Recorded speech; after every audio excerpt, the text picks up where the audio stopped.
terkait materi kuliah pertemuan keempat ya, manajemen risiko ya, kerugian potensial ya. Itu apa sih yang dimaksud kerugian potensial? Nah, ini. Nah, kerugian potensial adalah kerugian yang berpotensi terjadi ya, namun belum terjadi pada saat ini. Ini baru proyeksi ya kerugian potensial ya. Kira-kira apa sih nih yang membuat rugi ya usaha atau bisnisnya. Jadi kerugian yang berpotensi terjadi ya, namun belum terjadi pada saat ini berpotensi terjadi. Nah, kira-kira apa sih yang akan terjadi gitu. Nah, ini ya. Ini kerugian potensial. Ini belum terjadi ini berpotensi terjadi. Apa saja yang akan terjadi gitu ya, membuat perusahaan itu rugi atau bisnis rugi ya.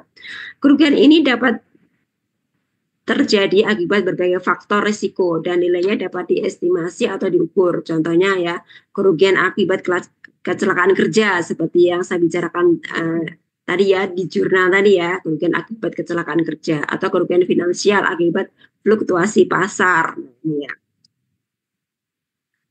Nah, agar kita tidak mengalami kerugian yang besar ya, ataupun terjadi kecelakaan kerja, terjadi hal-hal yang tidak kita inginkan, usahanya rugi gitu ya, tidak untung gitu, malah buntung. Nah, kita perlu identifikasi risiko. Nah, seperti di jurnal tadi ya, ini pas sekali materinya dengan jurnal tadi ya. Identifikasi risiko menggunakan diagram fishbone tadi atau diagram tulang ikan. Nah, kita identifikasi risiko dulu ya, gitu ya.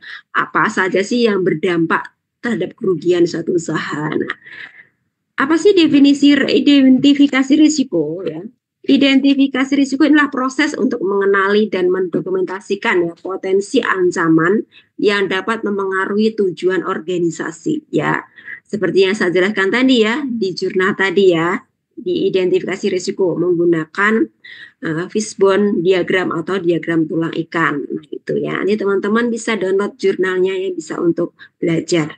Jurnalnya bagus sekali tadi ya. Kegiatan pengidentifikasian adalah hal yang sangat penting ya bagi seorang manajer risiko. Nah, ini ya, ini sangat penting sekali ya. Jadi manajer risiko yang tidak mengidentifikasi semua kerugian potensial ya tidak akan dapat menyusun strategi yang lengkap ya untuk menanggulangi semua kerugian potensial. Nah, ini ya.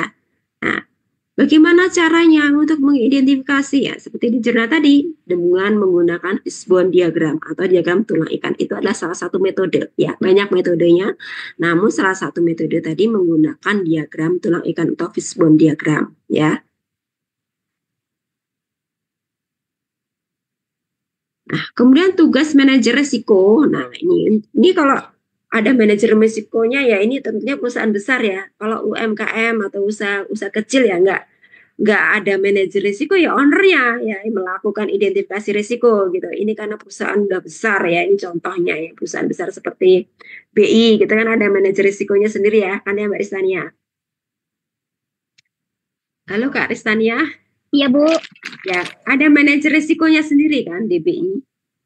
Ada Bu, dari ya, masing-masing dari sisi sistem pembayaran, iya. internal banyak Bu.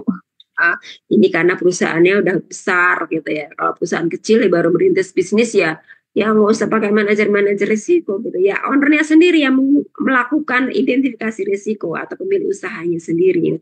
Ini kalau karena perusahaannya besar biasanya ada bagian-bagiannya sendiri ya. Oke, tugas manajer risiko di sini adalah membuat daftar atau checklist semua kerugian yang dapat menimpa semua bisnis atau perusahaan apapun ya. Kemudian dengan pendekatan yang sistematis, mencari kerugian-kerugian potensial yang mana dari checklist tersebut dapat menimpa perusahaannya. Nah ini jadi dibuat checklist dulu. Kira-kira apa nih yang berpotensial ya terhadap kerugian. Nah, yang apa saja dari segi penjualan, kemudian dari segi sumber daya manusia, kemudian dari segi bagian produksinya. Nah, itu di checklist ya. Kira-kira apa yang berpotensi terhadap kerugian. Nah, ini jadi jangan sampai kerugian itu terjadi. Ini melakukan membuat daftar checklist ini tugasnya manajer risiko dan stafnya gitu ya. Mungkin ya tidak manajernya yang turun ya, stafnya gitu ya.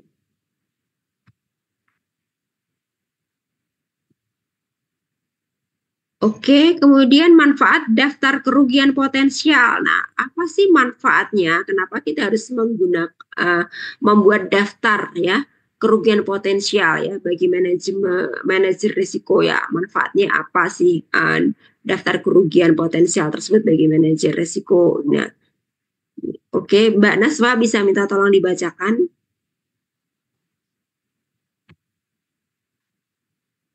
Halo Mbak Naswa. Ya, Bu. Ya, bisa minta tolong dibacakan. Manfaat daftar kerugian potensial bagi manajemen risiko antara lain A. Mengingatkan manajer risiko tentang kerugian-kerugian yang dapat menimpa bisnisnya. B. Sebagai tempat pengumpulan informasi yang akan menggambarkan dengan cara apa dan bagaimana bisnis-bisnis khusus yang dapat dimanfaatkan untuk menanggulangi risiko potensial yang dihadapi bisnisnya. C. Sebagai bahan pembanding dalam mereview dan mengevaluasi program penanggulangan risiko yang telah dibuat, yang dapat mencakup premi yang sudah dibayar, pengamanan yang telah dilakukan, kerugian-kerugian yang timbul, dan sebagainya. Ya, oke, terima kasih sudah dibacakan. Ini adalah beberapa manfaat ya terkait kerugian potensial atau kerugian potensial ya bagi manajer resiko ya. Oke, kita next saja. Kemudian klasifikasi kerugian potensial. Nah, ini apa sih klasifikasi kerugian potensial itu apa saja? Nah, ini ya ada beberapa klasifikasi kerugian potensial ya. Oke, Kak Putri Zahwa bisa minta tolong dibacakan. Halo Kak Putri Jawa. Iya. Sudah sampai rumah? Sudah, Ibu baru sampai. Baru sampai. Iya, Oh, kok mau istirahat dulu atau gimana? Enggak apa-apa. Ya, oke, silahkan dibaca. Oke. Klasifikasi kerugian potensial. A. Kerugian atas harta kekayaan atau property exposures. Kerugian yang langsung dapat dihubungkan dengan biaya penggantian atau perbaikan terhadap harta yang terkena peril atau gedung yang terbakar, peralatan yang dicuri. Jenis kerugian ini disebut kerugian langsung. Kerugian yang tidak dapat secara langsung dihubungkan dengan peril atau bencana atau musibah yang terjadi, yaitu kerugian yang diakibatkan oleh rusaknya barang yang terkena peril. Jenis kerugian ini disebut kerugian tidak langsung. Contohnya, rusaknya bahan-bahan yang disimpan dalam lemari pendingin atau cold storage. Karena tidak berfungsinya alat pendingin akibat gardu listriknya rusak disambar petir. Upah yang harus tetap dibayar pada saat perusahaan tidak berproduksi karena ada alat-alat produksinya yang terkena peril. Ya, oke, terima kasih sudah dibacakan. Peril itu ya bencana atau musibah ya. Peril di sini ya sama aja artinya ya bencana atau musibah ya. Nah, klasifikasi kerugian potensial. Di sini ada kerugian atas harta kekayaan. Nah, ini dibagi dua ya. Ada kerugian langsung dan kerugian yang tidak langsung. Nah, yang langsung itu ini dihubungkan dengan biaya penggantian atau perbaikan terhadap harta yang terkena peril ya. Peril itu adalah bencana ataupun musibah ya. Seperti gedung terbakar, itu langsung ya. Peralatan yang dicuri ini ya. Ini adalah kerugian yang langsung ya. Seperti banjir, nah itu juga ya kerugian yang langsung ya. Ya. Kemudian yang tidak dapat secara langsung dihubungkan dengan peril atau bencana atau musibah yang terjadi, yaitu kerugian yang diakibatkan oleh rusaknya barang yang terkena peril ya, atau bencana atau musibah lagi ya, terkena peril istilahnya hal yang tidak diinginkan itu maksudnya perilnya. Nah, jenis kerugian ini disebut kerugian tidak langsung. Nah, ini ya contoh seperti yang dibacakan tadi Kak Putri Jawa ya, kerusaknya bahan-bahan yang disimpan dalam lemari pendingin. Nah, ini ya karena lama disimpan di lemari pendingin gitu ya. Jadi rusak ya, barang-barangnya atau bahan-bahannya rusak gitu ya. Tidak segera dipakai gitu ya, rusak ya. Gitu. Biasanya kalau di gudang itu metode penyimpanan FIFO ya. Jadi fish in ya dan fish out ya. Ini yang biasanya istilah yang pertama masuk ya pertama digunakan gitu ya. Jangan yang gitu ya. Jadi jangan yang baru datang gitu, baru datang digunakan dulu yang ada stok ya. stok yang di gudang dulu, yang stok yang lama dulu dipakai gitu untuk produksi gitu ya. Jangan yang baru datang dipakai, nanti yang udah di gudang nanti gimana? Keburu expired. Nah, ya. Ini juga harus diperhatikan ya metode penyimpanan barang di gudang ya gitu. Nah, nanti ada juga ini manajemen istilahnya manajemen penyimpanan di gudang juga ada ya gitu ya.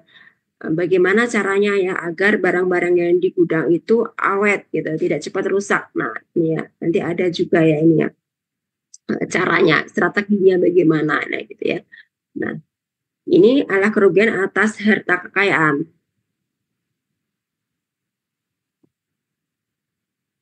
Kemudian kerugian atas harta kekayaan yang lainnya, ini kerugian atas pendapatan ya, misalnya sebagai akibat tidak berfungsinya alat produksi ya, karena terkena peril ya.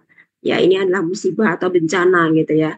Atau hal-hal yang tidak kita keinginkan maksudnya ini ya terkena peril gitu ya. Contohnya batalnya kontrak penjualan karena perusahaan tidak berproduksi untuk sementara waktu sebab alat produksinya mengalami rusak berat nih. Jadi tidak bisa berproduksinya itu perusahaan rugi ya karena tidak ada pemasukan, tidak ada pendapatan. Nah ini ya, ini kerugian atas harta kekayaan ya gitu ya. Nah penjualannya ternyata tidak mencapai omset gitu. Nah rugi juga. Nah perusahaan rugi kan ya tidak bisa mendapatkan keuntungan ataupun laba nih ya kerugian atas pendapatan ya. Nah untuk berikutnya klasifikasi kerugian potensial adalah kerugian berupa kewajiban kepada pihak lain. Nah, ini ya. Di sini maksudnya adalah kerugian yang berupa kewajiban kepada pihak lain yang merasa dirugikan akibat kesalahan dari bisnisnya. Ini contoh ya. Contohnya adalah ganti rugi ya yang harus diberikan oleh perusahaan angkutan umum kepada penumpang yang cedera akibat kecelakaannya ada oleh kesalahan pengemudinya. Ini contoh ya, contoh saja ya. Jadi karena kesalahan karyawannya atau pihak tertentu ya sehingga perusahaan itu harus mengeluarkan ganti rugi. Nah, ini ya. Ini adalah kerugian berupa kewajiban pada pihak lain kita mengganti rugi. Misalnya kalau ada konsumen komplain gitu karena kita memiliki produk misalnya ternyata produk kita itu cacat gitu ya setelah diterima oleh konsumen produknya itu tidak sesuai dengan standarnya. Nah, ternyata cacat gitu ya. Misalnya tutupnya itu tidak pas gitu ya, ataupun ada yang pecah gitu ya. Ternyata kemudian dikembalikan. Nah, ini kita kan merasa rugi ya sebagai pemilik usaha ya, rugi harus mengganti gitu ya. Mengganti dengan barang yang baru. Nah, nanti belum ongkos kirimnya ya. Kemudian belum mengganti rugi itu barang yang tadi ya, yang rusak tadi. Nah, ini adalah kerugian berupa kewajiban kepada pihak lain ya, kerugian pengiriman ya. Setelah kita kirim, kita packing ternyata sampai di sana ya terjadi kerusakan. Nah, bagaimana caranya agar perusahaan tidak rugi ya diidentifikasi dulu ya, mungkin dengan menggunakan pengemasan yang aman ya, dan menggunakan bahan-bahan yang aman untuk melindungi produknya atau barangnya agar sampai di tujuan itu tidak rusak. Nah, gitu ya. Bisa menggunakan seperti busa-busa atau gabus tuh ya, gitu ya. Jadi pengaman gitu ya, sehingga tidak terkena goncangan gitu pada saat produknya dikirim ya. Misalnya televisi gitu ya, itu kan riskan itu kalau tidak dikasih pengaman gitu ya. Misalnya ada busa-busa ataupun apa ya, gabus-gabus tuh ya, yang putih-putih tuh ya, pengaman itu ya. Sehingga sampai ke konsumen itu barangnya itu tidak rusak ataupun tidak pecah. Nah, itu ya. Jadi kalau terjadi apa-apa terhadap produk yang kita kirim, ya kemudian diretur atau dikembalikan ya rugi ya perusahaan ya, karena harus mengganti kerugian. Nah, ini adalah kerugian berupa kewajiban kepada pihak lain. Kemudian kerugian personel atau personel losses dan exposure ya adalah kerugian akibat peril yang menimpa personel atau orang-orang yang menjadi anggota dari karyawan perusahaan ya termasuk keluarganya. Contohnya ini adanya kematian ya, ketidakmampuan karena cacat, ketidakmampuan karena usia tua dari karyawan atau pemilik perusahaan ya, kerugian yang menimpa keluarga karyawan akibat kematian, ketidakmampuan, dan pengangguran. Ini kerugian personil ya. Jadi menimpa anggota karyawan ya, misalnya ada kematian gitu ya, ketidakmampuan karena cacat, ketidakmampuan karena usia tua dari karyawan atau pemilik perusahaan. Ini adalah kerugian-kerugian juga ya bagi perusahaan gitu ya, kerugian yang menimpa keluarga karyawan akibat kematian, ketidakmampuan, dan pengangguran ini. Nah, inilah hal-hal yang tidak kita inginkan, dan kita tidak bisa memprediksi ya kalau adanya kematian kayak gitu kan ya. Karyawan yang bekerja itu kan izin gitu ya. Oh, kalau keluarganya misalnya ada yang kematian, oh izin gitu ya, tidak masuk bekerja gitu karena sedang berduka. Ya. Nah, ini juga biasanya karyawan itu bekerja full sehari misalnya, kalau dia masuk bisa memproduksi ataupun menghasilkan 10 unit gitu ya, misalnya elektronik apa ya, televisi misalnya bisa merakit 10 misalnya, contohnya sehari bisa merakit 10 unit televisi. Karena dia tidak masuk, akhirnya ya tidak masuk dan tidak ada penggantinya. Nah itu ya, jadi tidak bisa menghasilkan satu produk ya. Nah kemudian dari kematian karyawannya juga misalnya, contoh ya, hal yang tidak kita inginkan ya, karena memang itu sudah takdir ya, kita tidak bisa juga istilahnya kita ketahui dulu ya gitu, karena itu terkait dengan takdir ya gitu, kehendak Allah gitu ya. Dari karyawan kita ada yang meninggal ataupun ada yang kecelakaan, nah itu sehingga dia